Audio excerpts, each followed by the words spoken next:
जय हिंद दोस्तों, स्वागत है आपका एजू फॉर इंडिया के प्लेटफॉर्म पर। और ज्योग्राफी की यानी कि भूगोल की क्लास में आज हम चौथा पार्ट यानी कि चौथी क्लास देखने वाले हैं। और ये आपकी क्लास यूपी पेट 2022 से संबंधित है और इसमें हम ज्योग्राफी का क्विक रिवीजन करवा रहे हैं हैंड रिटन क्लास जो है उसके बेस पर। और इसमें क्या करेंगे, हम मैप के साथ में रिवीजन कर रहे हैं। और तो चलिए स्टार्ट करते हैं। सबसे पहले देखते हैं ये जो आपका सिलेबस दिया गया है ये आयोग के द्वारा दिया गया सिलेबस है। इसमें सबसे पहले जो दिया है कि भारत एवं विश्व का भौतिक भूगोल।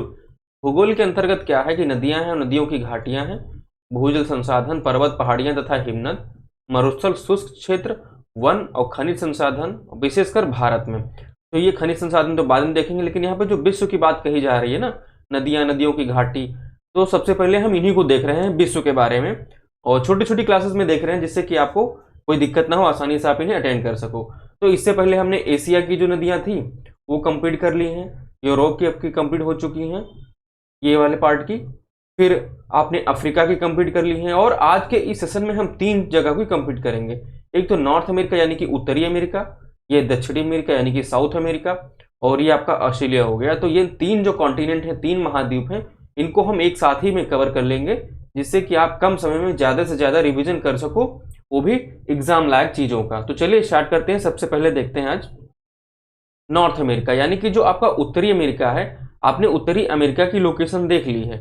उत्तरी अमेरिका की लोकेशन ये है, यहाँ पर जो आपका दिया हुआ है, ये देखिए, ये आपका जो अमेरिका दिया हुआ है ये है उत्तरी अमेरिका। ये पूरा अमेरिका है, ये वाला कॉन्टिनेंट पूरा अमेरिका है, लेकिन इसको क्या किया गया, यहाँ बीच से डिवाइड कर दिया गया। इधर वाला क्या हो गया, उत्तरी अमेरिका हो गया, और इधर वाला क्या हो गया आपका दक्षिणी अमेरिका हो गया। तो 2 अमेरिका हैं, ये उत्तरी है और ये दक्षिणी है। तो चलिए सबसे पहले से हम देख रहे हैं उत्तरी अमेरिका यानी कि नॉर्थ अमेरिका। इनका रिवर सिस्टम देखेंगे। इसमें रिवर सिस्टम में क्या दिया है कि सबसे पहले हम देखेंगे इसमें मिसिसिपी रिवर। मिसिसिपी नदी क्या है, ये कह रहा है कि यूएसए में प्रवाहित होने वाली यह नदी उत्तरी अमेरिकी महाद्वीप की सबसे लंबी तथा विश्व की तीसरी सबसे लंबी नदी है। ये यूएसए यानी कि संयुक्त राज्य अमेरिका में प्रवाहित होती है। तो ये देखो पूरा उत्तरी अमेरिका का ये मैप दिया हुआ है ग्लोब पर यानी कि वर्ल्ड मैप पर। और उत्तरी अमेरिका के अंतर्गत सबसे ऊपर कनाडा आएगा, बीच में यूएसए आएगा, उसके नीचे अगर आप उतरोगे तो आपको मैक्सिको दिखेगा।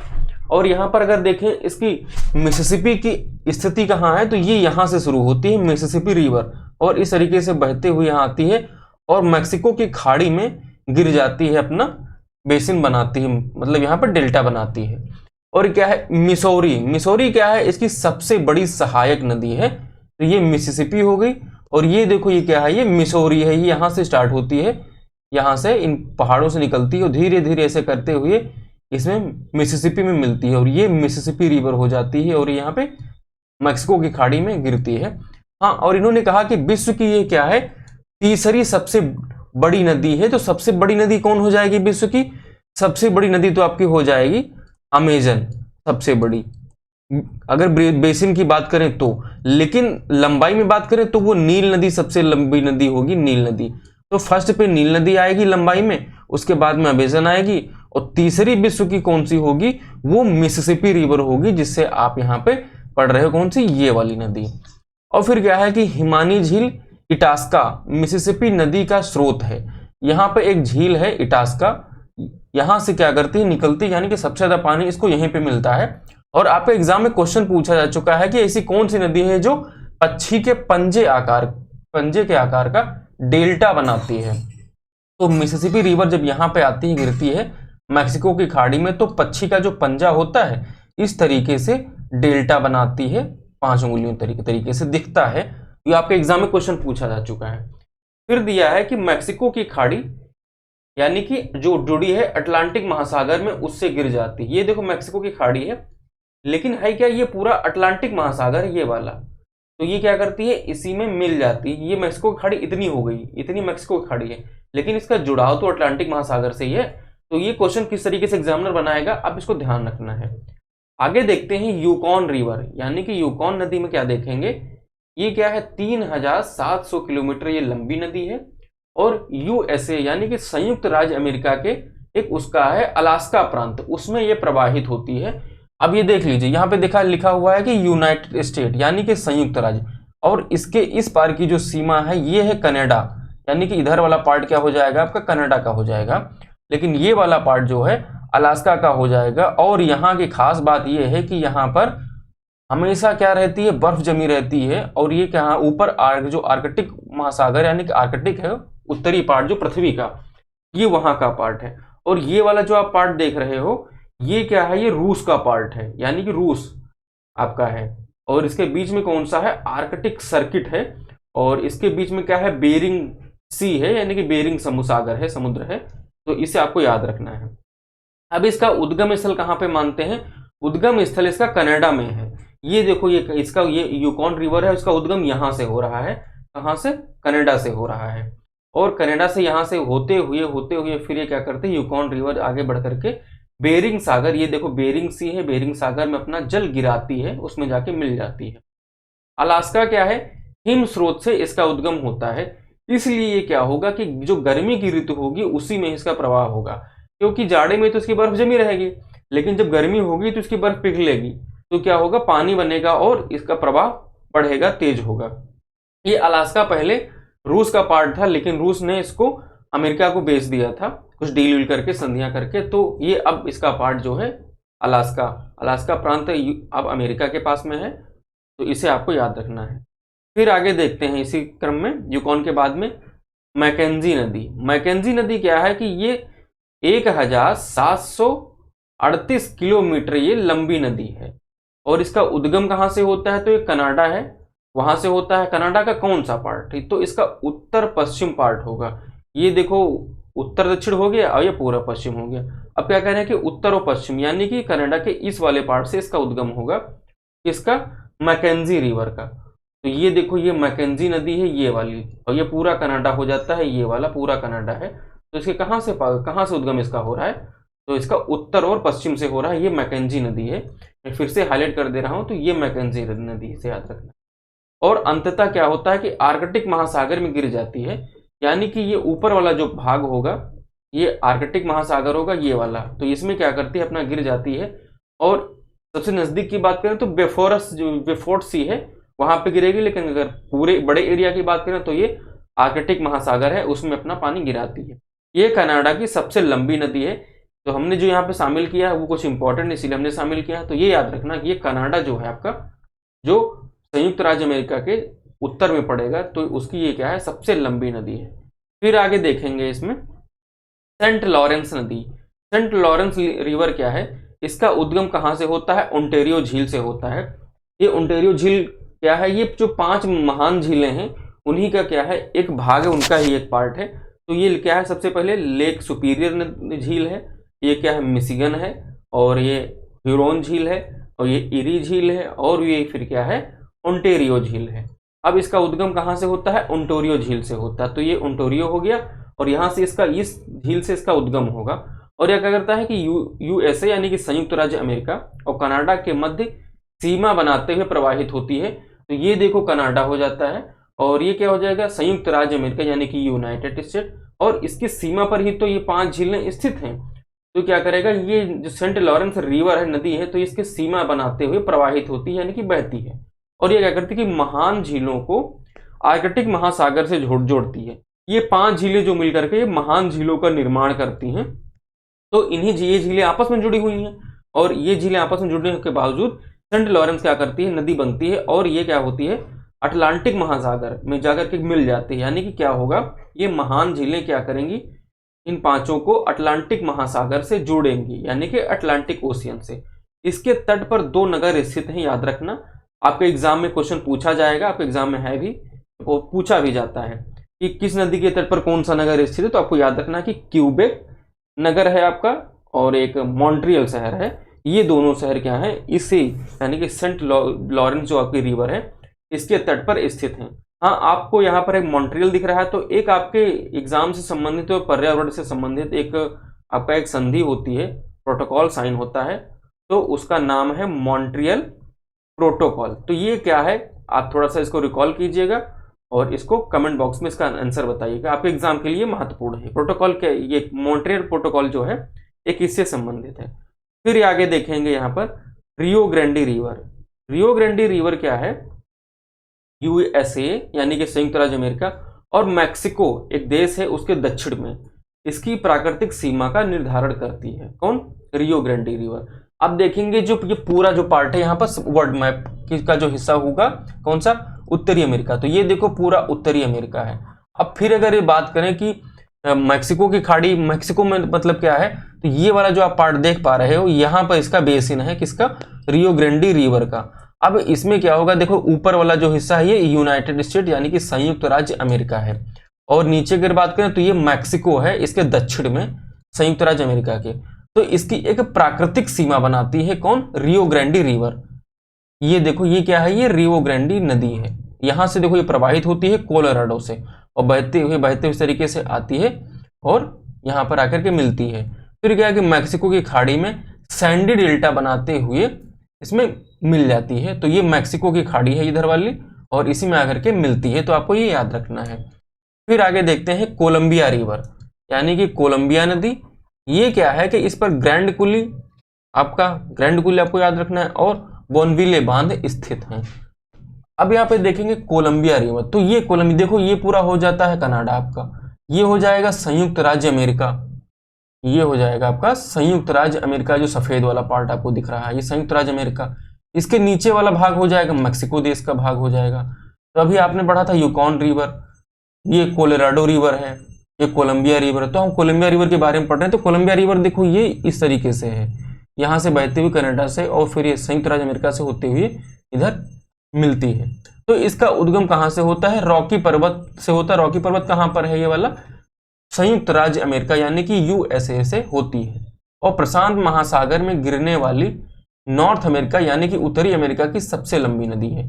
ये क्या है? प्रशांत महासागर, पैसिफिक ओशियन। अब यहाँ पे देखते हैं ये कोलंबिया रिवर। देखो यहाँ से हम इस वाले पार्ट को यहाँ पर क्या कर रहे हैं? मैग्नीफाई कर रहे हैं, कि बड़ा करके देख रहे हैं विस्तृत रूप।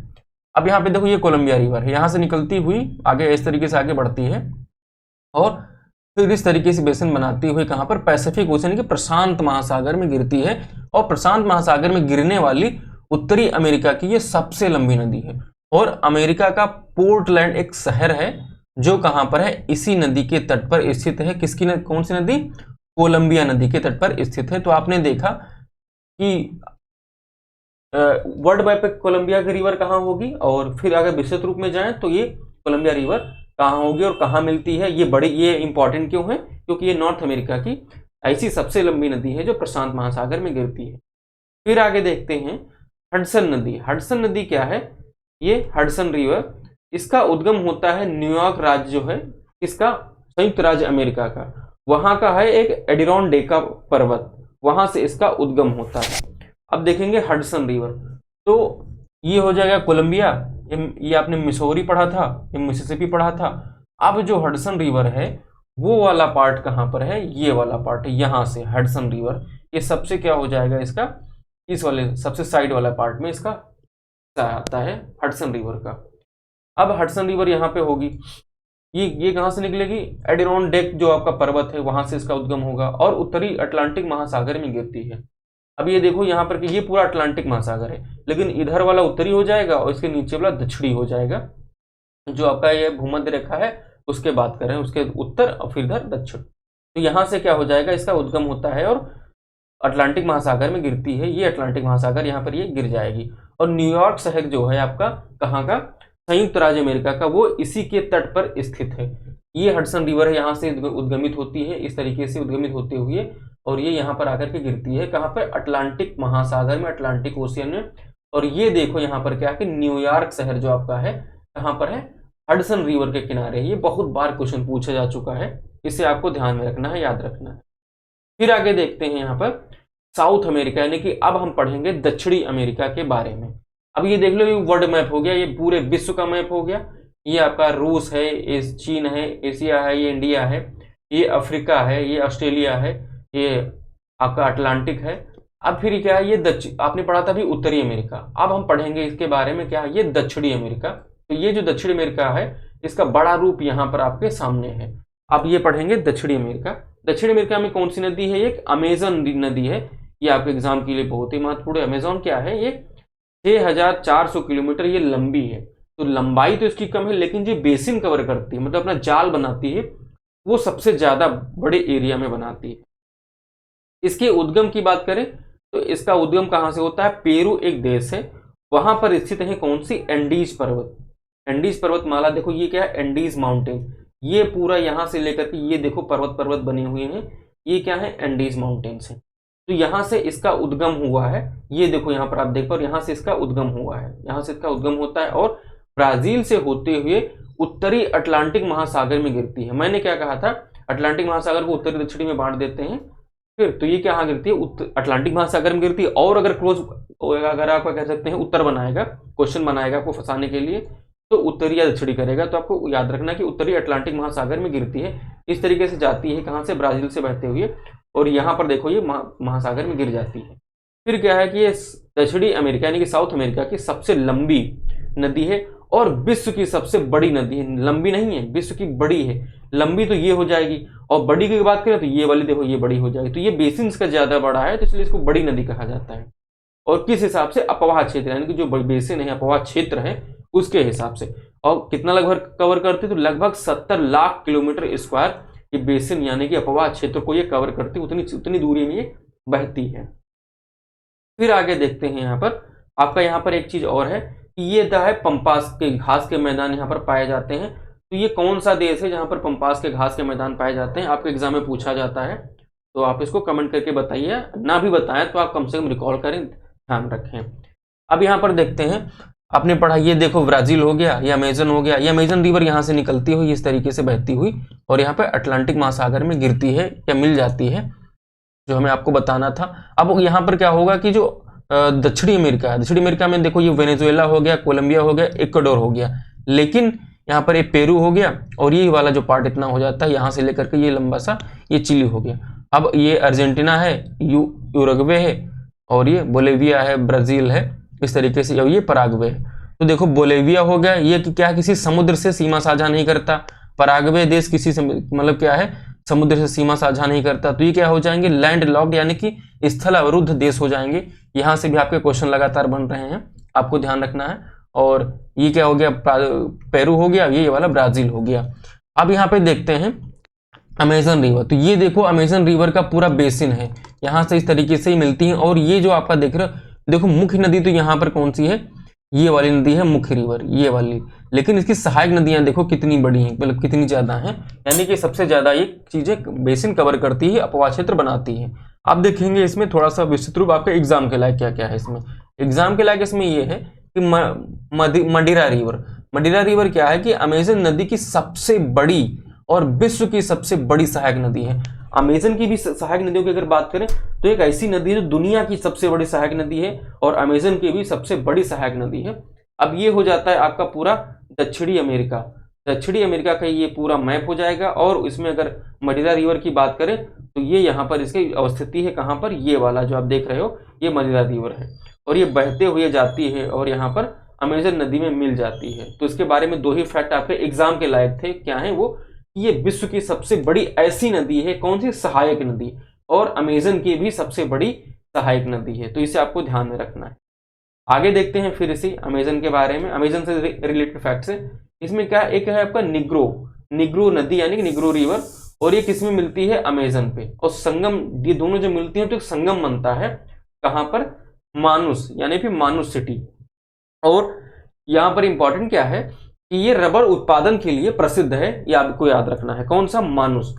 ये देखो ये दिया हुआ है मानुस सिटी, कहाँ, इसके संगम पर, निग्रो और अमेजन के संगम पर, और ये रबर के लिए फेमस है। अब देखेंगे यहाँ पर आपका निग्रो नदी है कौन सी, तो ये देखो यहाँ पर हो गया ये निग्रो, NEGRO, ये निग्रो है, और यहाँ पर आकर के मिलती है, तो ये देखो MANUS, ये यहाँ पर मिलती है, ये सिटी है। तो ये किसके लिए, रबर उत्पादन के लिए फेमस है। अमेजन के वर्षा वनों को विश्व के फेफड़े कहा जाता है, ये फैक्ट आपको याद रखना है, एग्जाम का पेट आपका ये फैक्ट है, क्वेश्चन यहां से बनेंगे।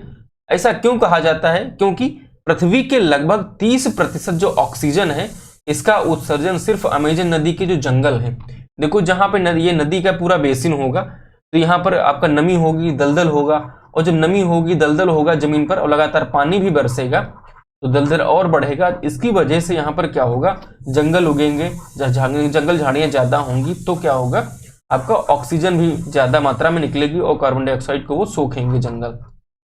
एक कारण यहाँ पर और भी होता है कि जो भूमध्य रेखा होती है, तो भूमध्य रेखा जो हो जाएगी, मान लो ये पृथ्वी हो गई और ये मान लो भूमध्य रेखा है, तो ये 0 डिग्री पर है, तो इसके 10 डिग्री उत्तर और 10 डिग्री दक्षिण, ये वाला जो इलाका होगा, ये क्या होगा, यहाँ पर हमेशा बारिश होती रहती है। ये अब आपको याद रखना है, उसका भी यहाँ पर थोड़ा बहुत योगदान है। आगे देखते हैं यहाँ पर ओरिनोको नदी, यानी कि ओरिंको जो रिवर है, इसकी लंबाई 2410 किलोमीटर है और ये 76.3% भाग वेनेजुएला में है और सिर्फ बाकी बचा भाग कितना है, कोलंबिया में है, यानी कि वेनेजुएला में ज्यादा इसका भाग पड़ता है। ये आपका वेनेजुएला हो गया। अब ये कौन सी रिवर हो गई यहाँ पर, ओरिंको रिवर। अब ये देख पा रहे हो, ये है ओरिंको रिवर। इसका जो सबसे ज्यादा पार्ट कहां पर है, यानी कि लगभग 75% से ज्यादा पार्ट ये वेनेजुएला में हो जाएगा और बाकी बचा हुआ भाग कहां पर, ये कोलंबिया जो आपका है यहां पर पड़ेगा। फिर यहां पर कहते हैं कि एंजल जलप्रपात के बारे में आपने नाम सुना होगा और ये काफी ज्यादा एग्जाम में पूछा जाता है। इसकी ऊंचाई है 979 किलोमीटर, यानी 979 मीटर इसकी हाइट है। ये विश्व का सबसे ऊंचा क्या है, वाटरफॉल है, यानी कि जलप्रपात है। और ये कहां पर स्थित है, ये है कैरोना नदी पर स्थित है। कैरोना नदी यहाँ क्यों इंपॉर्टेंट हो गई, क्योंकि ये ओरिंको नदी की ही सहायक नदी है। तो अभी आपको ये फैक्ट याद रखना है यहाँ पर। फिर आगे देखते हैं, आगे आपका दिया हुआ है, पढ़ेंगे हम ऑस्ट्रेलिया के बारे में क्या इंपॉर्टेंट। तो ऑस्ट्रेलिया के बारे में जो इंपॉर्टेंट हमने यहाँ शामिल कर लिया है। अब ये देख लो, ये पूरा ऑस्ट्रेलिया हो गया, ये ऑस्ट्रेलिया का पूरा, ऑस्ट्रेलिया जो महाद्वीप है उसका ये मैप हो जाता है।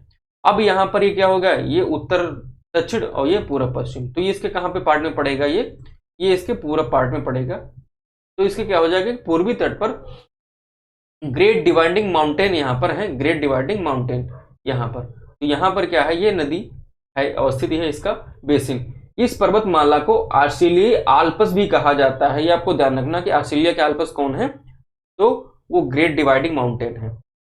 इस पर्वत श्रेणी से क्या करती हैं, दो नदियां निकलती हैं। एक तो कौन सी है, मर्रे है, दूसरी क्या है, डार्लिंग। ये देखो आपका हो जाएगा डार्लिंग बेसिन और ये क्या हो जाएगा, मर्रे बेसिन। मर्रे बेसिन मतलब मर्रे नदी का बेसिन, उपवा क्षेत्र, और ये डार्लिंग बेसिन का अपवा क्षेत्र। फिर आगे क्या करती हैं, ये देखो यहां से निकली है, ये कौन सी है आपकी, मर्रे, और ये इधर वाली क्या है, डार्लिंग। फिर आगे क्या करती है, आगे चल करके ये मिल जाती हैं, इन्हें संयुक्त रूप से यानी कि संगम होने के बाद में मर्रे डार्लिंग नदी कहा जाता है। ये देखो जब आगे यहाँ पे मिलेंगे, इसके आगे का पार्ट मर्रे डार्लिंग क्या हो जाएगा, नाम से जाना जाएगा। मर्रे डार्लिंग की घाटी ऑस्ट्रेलिया का सबसे प्रमुख कृषि क्षेत्र है। अब कृषि क्षेत्र क्यों होगा, कि उसकी जो घाटियां होंगी इनके आसपास के क्षेत्र, वहां पे दलदल होगा, नमी होगी, वहां पे पानी अच्छे से मिलेगा, जमीन उपजाऊ होगी, तो जाहिर सी बात है वहां पे कृषि जैसी अनुकूल परिस्थितियां पैदा होंगी और अच्छी फसल वहां पैदा होगी। फिर आगे आपने यहां तक देखा कि ये भारत के भूगोल के बारे में, भारत में इसकी नदियों के बारे में। बाकी बची चीजें जो हम क्विक रिवीजन के साथ में जल्दी जल्दी कवर करेंगे आपके एग्जाम तक। तो हमारे साथ बने रहिए, हमारे साथ यहाँ तक बने रहने के लिए आपका बहुत बहुत धन्यवाद। मिलते हैं आपको अगले सेशन में, अगली क्लास में, तब तक के लिए जय हिंद।